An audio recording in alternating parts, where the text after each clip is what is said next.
Hello. Welcome to our talk, which is Golang for mobile apps. And before we get started, let's first introduce ourselves. So I'm Jyoti. I work as an Android engineer at Freshworks, Chennai, India. He's Vignesh. He works as an Android engineer at Uber. So let's get started.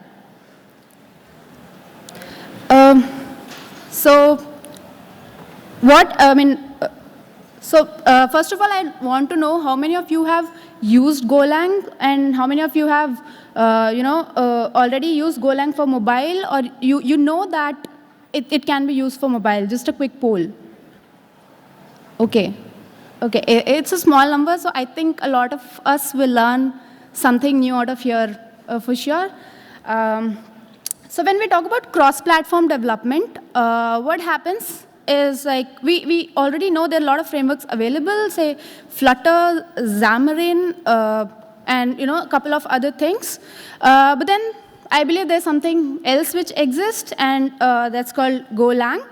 And let me just introduce you what Golang is and some quick thoughts of what Golang is. So it is basically released in 2009 by Google, so which is a decade from now.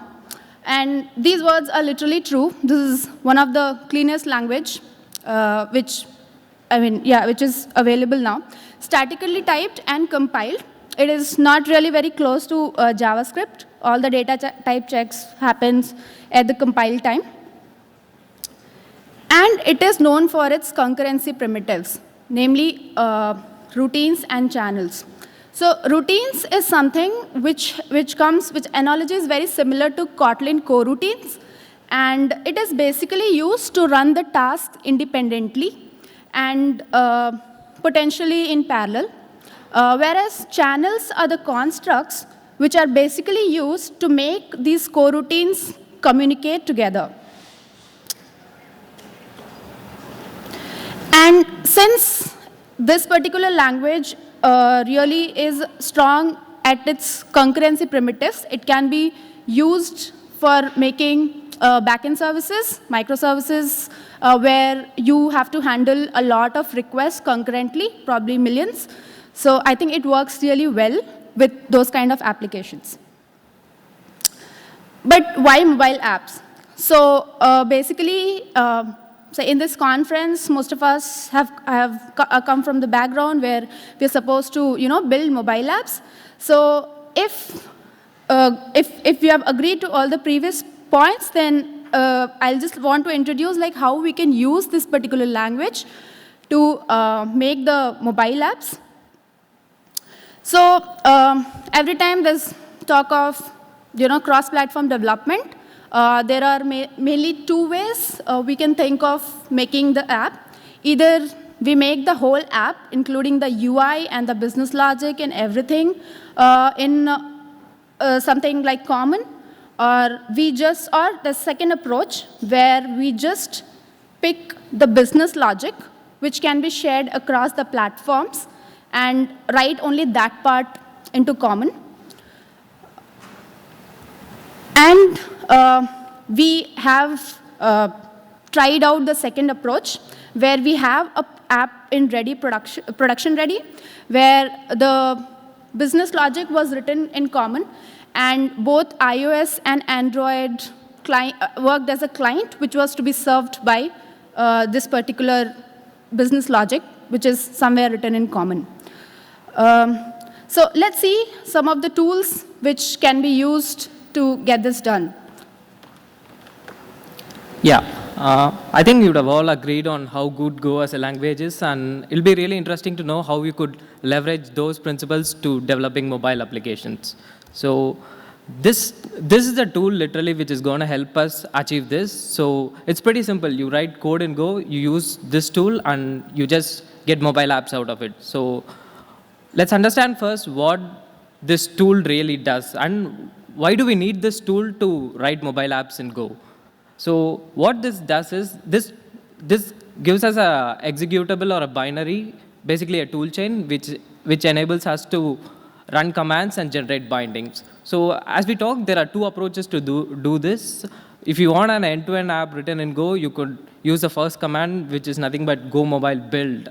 And if you want just an SDK where you could pull out all your business logics, you would go with GoMobile bind. So we'll talk about how we approach this using the second one.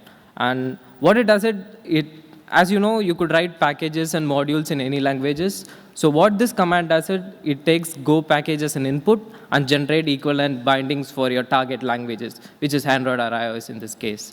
And it essentially does nothing but fancy code generation. It translates all your Go code to a platform which your Android or iOS apps can understand at that point. So let's take a very minor example and go through the whole process of development here. And so we're going to write business logic in Go. By business logic, we mean, so if you're very familiar with the MVVM principles of Android, so you'll have your UI with activities and fragments, then your view models, then your repository layer, which contains your data and APIs, and then network. So what we are going to do here is, we are going to write view models. By this, what I mean is, even if you start writing view models in Go, you could essentially write everything beyond that point, your repository and data patterns and everything in Go. So, and then when you're ready, return your code. Let's take a simple example of fetching a list in this case. So when you have written that, you run this magic command. So this command generates two things for you, which is an Android archive. How many are familiar with what an Android archive is here? Good, then you have done modelization pretty well here. So this is a packaging standard which your Gradle takes in and links them up to your app modules. So when you run this command with a target of Android, you get an Android archive as an output. And if you're an iOS developer and you're keen on how this works, you get something called as a dot framework. So what dot framework contains is a bunch of headers and output files for direct access for Objective-C and Swift languages. So yeah, let's look at a small example here. So this is not such a big block of code. All this block of code does is gets a list for you. So let me run through what are the basic syntaxes here. So it starts with the package name. It's very similar to how packages are in Java today. So, and the import statements. So import statements varies a bit here. It's not exactly your com.example. Your module name. Here you can give relative URLs of your version control as syntax import statements. So yeah, that is one. And we'll come back to the interface part later. Let's go to the function definition here. So this is a simple function which is named getList, and it takes three input parameters, which is a search term, a page number, and the listener. So this listener is essentially going to pass you back the results of this method call. And so if you have seen, we have used the API layer to make the actual network call and get the results back. So in Go, a method can actually have two return values, which is quite familiar in other language paradigms too. So you get a response and an error back. You do the basic sanity check of if you have got an error here. If not, then send the responses back. So this is a very naive example of how your view model will look like if you try to write it in Go. And so let's try to split this commands into a couple of sections.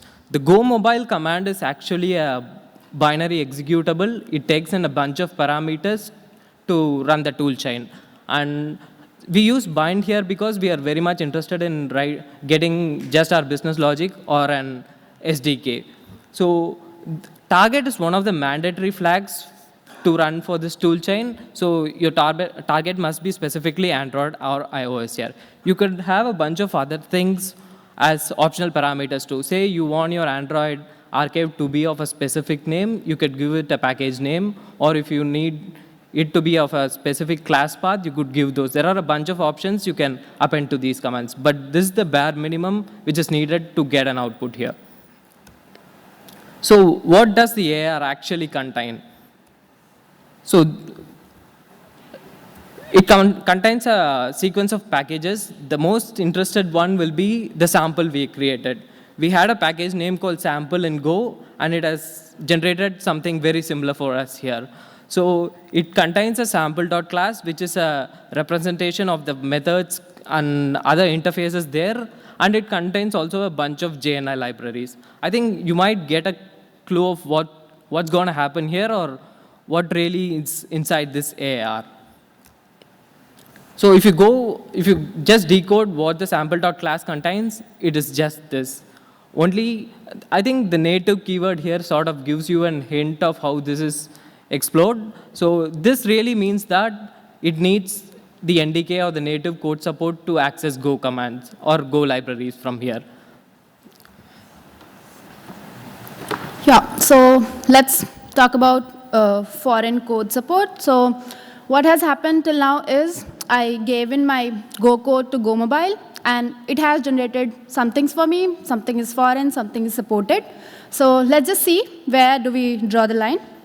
I think we are all quite aware that Android already supports C, C++ libraries. I think many of you would have already created libraries using C, C++, and your Android is easily able to call it. And how it basically happens is the NDK, this NDK basically compiles the C, C++ code into a shared library, and then the JNI basically is all set. JNI is basically makes Java code eligible to call the shared library functions. So this is the pictorial representation of this. Android basically can call your C, C++ with JNI. And when we talk about cross-platform, so we do need to consider how iOS works. So iOS is pretty more handy, and it can directly access the native code. But there's still something foreign. There's still something we have written in Go, and it still remains. It is still not known to Android, and at this moment, it cannot be accessed directly. So there's a gap. There's a path which is not completely made, and this is a problem which has to be solved. So there's something we need to use to bridge this gap, and let me introduce you to something called CGo. So it basically is a tool which, it has the word C and Go. It communicates, it handles the communication between. So the question that can come into mind where C came into picture, because we just wrote Golang and we just had Android, so where's C? So this is the magic command which was told previously, the GoMobile command. When you gave the Go code to GoMobile, it basically created bindings, and it created a class called .c, which has methods, which does nothing but calls the Go methods. And how it is done is via the CGo tool. So yeah, so CGo is pretty much an interface which can ensure there's a communication between C to Go, because Android can talk to just C. Yeah, so, and then again, now if two languages are talking, then there's going to be there's a runtime. So basically, the .so which gets generated has mainly three things. It is the C file, which basically does nothing but call the Go code, the actual Go code, which has to be executed on something, and what is that something is the Go runtime. So the SO contains all of it. To ensure that C talks to Go well, there's some data type differences. So CGo handles it here. It basically maps the C types to Go. And I believe this is what we exactly need to solve a problem. So now the relationship looks something like this. So there's an Android framework which talks to C, C++ using JNI. And then the control is delegated to Go using CGo tool. So basically, CGo is CGo is the path between C and C++ to Go. Yeah, so this was the code which got generated. And now Android can just call getList. So it finds the word native. So with which it knows that it has to jump to something .so, the shared library, which So this is where the jump happens to a C file. And then from here, the actual code execution starts to begin. So CGO takes care of that. So yeah, not so clean code, but just to explain. Now my sample activity is all set to call a function which internally will call my Go implementation. So during this process, there are certain things which we have found about the language, the framework. So I think we'll just get to know to that.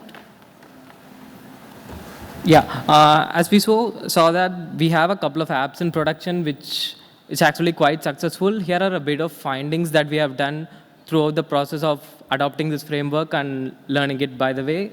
And so a very good plus point here is you write your whole business logic just once. That takes the pain out of both Android and iOS developers having to duplicate the same logic twice in different platforms, which doesn't make much sense. By this, we mean the whole of the networking logic. We are used to something called as volleys or retrofits for Android and AF networking for iOS. Imagine if you could write that only once and make it available for both apps. And then the caching. Go also supports implementation of your SQL DBs, all your types of disk caches and everything. So all your offline apps can make great leverages of these capabilities which Go has. And the data transformation. This is going to be the bigger problem of containing the business logic. Your API gives you some models. You need to convert that to a format that your view is going to understand at the end of the day. So all your view transformations, view model transformations can also go in here. And by this, you could essentially cut 30 to 40% of your development time because you write just only once. And a minor drawback of all the cross-platform technologies we have is the adoption and how the developer actually gets to learn the platform. The learning curve is quite steep in frameworks such as Flutter or React Native because the language is in itself has a lot of constraints. The developer needs to pick it up. And Go, as we saw, it's one of the simplest languages you will come across. If you haven't tried, please do try it, and you'll really like how it is thought through and how syntactically it's pretty simple at the point. And by this, you can also make use of the language features that are very specific to Go, which aren't greatly available for other languages too. And yeah, as this is very foreign or new to adopt, we also have a bunch of things that we'd like you to consider before evaluating or going ahead with this framework. So there is going to be a bump in size of your apps if you're very conscious about limiting your app sizes. So you should watch out for this. So the static library we generated contains about 1 MB per architecture of code. So if you're using multiple APKs or Android bundles, I think you should do good. You will not be forced to use the whole of the size. Only the required resources will be stripped off there. And there's a big limitation of passing type between boundaries. In the simple example we saw, we could pass types like strings and bytes to the boundaries. So there are a limitation on the types you can pass between the language boundaries here. And this is sort of a very important point to consider. As we jump across runtimes, each runtime has its own way of garbage collection and other things. So you would not really want to pass pointers or references between your language boundaries. Then you force your GC to take a lot of work to understand how these references are held and if it really needs to get GC'd or not. And the main thing, according to me, is be ready to have a change in your development workflow because people might have to learn new languages, and you might have UI experts in your house, but still to bridge the gap between those, you'll need people to step up and learn other languages as well. And these are a bunch of pretty interesting links and articles which you can go through before exploring to trying to adopt it. So have a click of that. And this is pretty much it, and we'll be happy to take questions for a couple of minutes. Thank you.